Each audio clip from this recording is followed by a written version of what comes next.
Okay, let's see first the definition of a GCD. If you have two integers a and b, at least one is not zero. ये one at least one of not zero की condition इसलिए लगाई है कि अगर दोनों zero हो जाते हैं तो ज़ीरो को तो हर इंटीजर डिवाइड करता है, तो फिर ए और बी को तो हर इंटीजर डिवाइड कर देगा, तो फिर उसके लिए आपके पास इन्फिनिटली मैनी कॉमन डिवाइजर्स मिल जाएंगे, तो फिर उनमें से जीसीडी आप फाइंड नहीं कर पाएंगे। तो इसलिए दोनों में से एक का नॉट ज़ीरो होना वो ज़रूरी है, यानी at least one of them is not zero. दोनों ज़ीरो नहीं हो सकते, एक ज़ीरो हो सकता है लेकिन दोनों ज़ीरो नहीं हो सकते, ये इसलिए कंडीशन लगाई गई। Okay, and D is a positive integer is a GCD of A and B, यानी डी एक पॉजिटिव इंटीजर इन दोनों का जीसीडी होगा if D divides A and D divides B, and दूसरे पार्ट में if C divides B A and C divides B, यानी कोई और इंटीजर अगर इन दोनों को डिवाइड करता है then C must be less or equal to D और सी डिवाइड्स डी। तो ये कंडीशन आपके पास होगी जीसीडी की, यानी डी जो है वो पॉजिटिव एक इंटीजर है, वो दोनों का जीसीडी होगा दो, अगर ये दो कंडीशन सेटिस्फाइड हों, डी ए को डिवाइड करे, डी बी को भी डिवाइड करे, यानी डी दोनों का कॉमन डिवाइज़र हो। और दूसरी कंडीशन कि अगर कोई और इंटीजर जो है वो डिवाइड करता है ए एंड, तो फिर वो सी जो है वो डी से लेस होगा या सी डी को डिवाइड करेगा। Okay, understand the definition. Okay, let me repeat this definition again because this is a very important definition. You people should have to understand it. कोई से दो इंटीजर हों, at least one of them must be not zero, then D a positive number जो है integer वो GCD होगा A and B का if this two condition satisfied. D first condition में D must be a common divisor of both, यानी D A को भी divide करे एंड बी को भी डिवाइड करे। And the second condition if another कोई एक पॉजिटिव इंटीजर सी ए को और बी को डिवाइड करता है तो वो फिर पॉजिटिव इंटीजर जो है वो must be less than D होना चाहिए, या सी जो है वो डी को डिवाइड करे।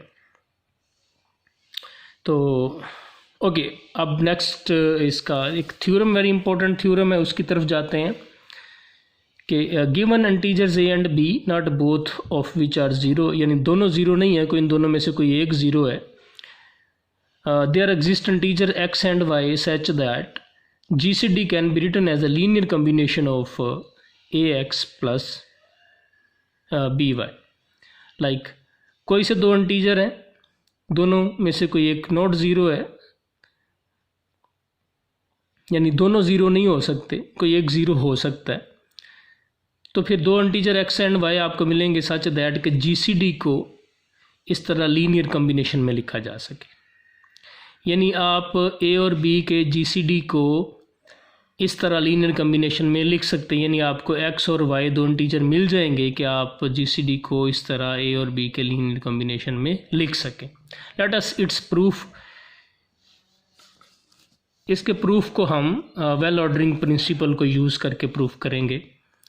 एक सेट कंसीडर करते हैं एस जिसमें ए और बी के लीनियर कॉम्बिनेशंस रखते हैं, ऐसे लीनियर कॉम्बिनेशन जिनका रिजल्ट ग्रेटर देन ज़ीरो आता है, यानी यू और वी दो ऐसे इंटीजर्स हैं कि यहाँ पर अगर रखें तो ये आंसर ग्रेटर देन ज़ीरो आ जाए। एस में तमाम ए और बी के वो वाले लीनियर कॉम्बिनेशंस रख दिए गए हैं जो कि पॉजिटिव, जिनका आंसर आता है पॉजिटिव लीनियर कॉम्बिनेशंस। अब चूंकि दोनों में से कोई एक नॉट ज़ीरो था, तो सपोज कर लें कि अगर ए नॉट ज़ीरो है तो देन ए को लिख सकते हैं the modulus value of A can be written as A U plus B into zero, V की जगह पे ज़ीरो ले लें। अब यू जो है ये प्लस माइनस वन होगा, ये डिपेंड करता है ए पे, क्योंकि मॉडुलस वैल्यू ऑफ ए जो है एब्सोल्यूट वैल्यू ऑफ ए वो माइनस ऑफ ए आएगी, जब ए नेगेटिव होगा तो फिर यू माइनस वन हो जाएगा, तो एब्सोल्यूट वैल्यू ऑफ ए वो ए ही आ जाएगी, जब ए पॉजिटिव होगा तो फिर यू 1 हो जाएगा। तो यू 1 हो सकता है या -1 हो सकता है, डिपेंड करता है ए के पॉजिटिव या नेगेटिव होने पे। तो अब ये वाली जो एक्सप्रेशन है ए यू प्लस बी 0, ये ग्रेटर देन 0 है, क्योंकि एब्सोल्यूट वैल्यू ऑफ ए जो है वो मस्ट बी ग्रेटर देन 0। तो ये हमारा नंबर कहाँ चला गया, एस में चला गया, क्योंकि ये लीनियर कॉम्बिनेशन में लिखा हुआ है ए और बी के। तो एस नॉन एम्प्टी हो गया, क्योंकि एस में ए की एब्सोल्यूट वैल्यू चली गई। अगर ए 0 है तो फिर बी 0 नहीं हो गया, तो फिर बी एब्सोल्यूट इसमें चला जाएगा। तो इस तरह हम एस को शो कर सकते हैं कि S is a non empty subset of positive integers. So by the well ordering principle S का लीस्ट एलिमेंट हमें एक मिलेगा। तो सपोज कर लें कि इसका लीस्ट एलिमेंट डी है, तो डी फिर इस तरह लिखा जाएगा इस लीनियर कॉम्बिनेशन में। तो कोई से दो इंटीजर मिल जाएंगे एक्स वाई, हम सपोज कर लेते हैं सम एक्स वाई के डी को इस तरह लिखा जा सके A x plus B y for x y in integers. अब हमारा क्लेम है, हमने इस तरह लिख लिया डी को। अब हमने क्लेम ये करना है कि ये जो ए एक्स प्लस बी वाई हमने लिखा है डी, ये इन दोनों का जीसीडी है। वी क्लेम दैट कि D is a GCD of A and B. तो जीसीडी के लिए क्या शो करना है कि डी ए और बी का कॉमन डिवाइज़र हो पहली कंडीशन, और फिर अगर कोई और पॉजिटिव इंटीजर सी डिवाइड करता है ए और बी को तो फिर वो डी से लेस होगा। ओके, फर्स्ट शो करते हैं कि डी जो है ए और बी का कॉमन डिवाइज़र, यानी ए को भी डिवाइड करता है और बी को भी डिवाइड करता है। तो पहले डी और ए को देख लेते हैं। तो बाय डिवीजन एल्गोरिदम थ्योरम, अगर डी और ए पर डिवीजन एल्गोरिदम थ्योरम लगाएं तो ए को लिख सकते हैं D Q plus R, where Q और आर दो हमें यूनिक नंबर्स मिलते हैं इंटीजर्स, और आर मस्ट बी ग्रेटर और equal to 0 and less than D. Okay, now from this equation यहाँ से आप आर को लिख सकते हैं ए माइनस डी क्यू। अब डी की वैल्यू पुट कर देंगे एक्स प्लस बी वाई यहाँ पर।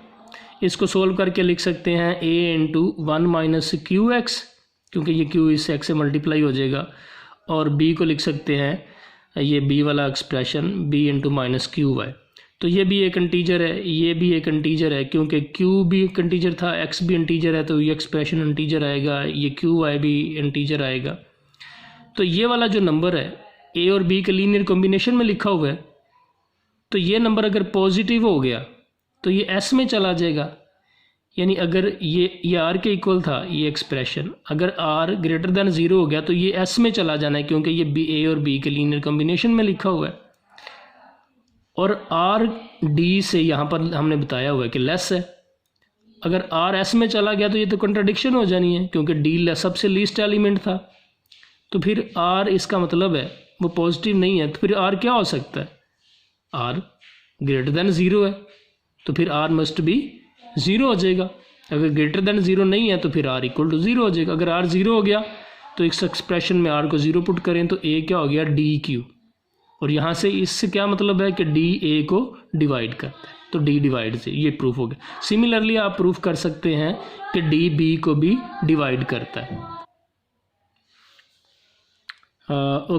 इसी तरह आप शो कर सकते हैं कि डी डिवाइड्स बी।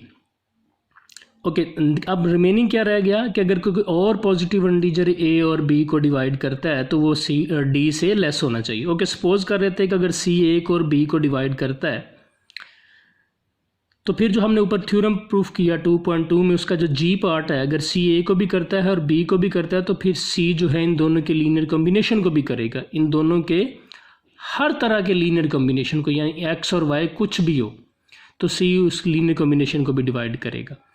और उनमें एक लीनियर कॉम्बिनेशन क्या रखा हुआ है हमने डी, तो सी डिवाइड्स डी, सी डी को डिवाइड कर गया।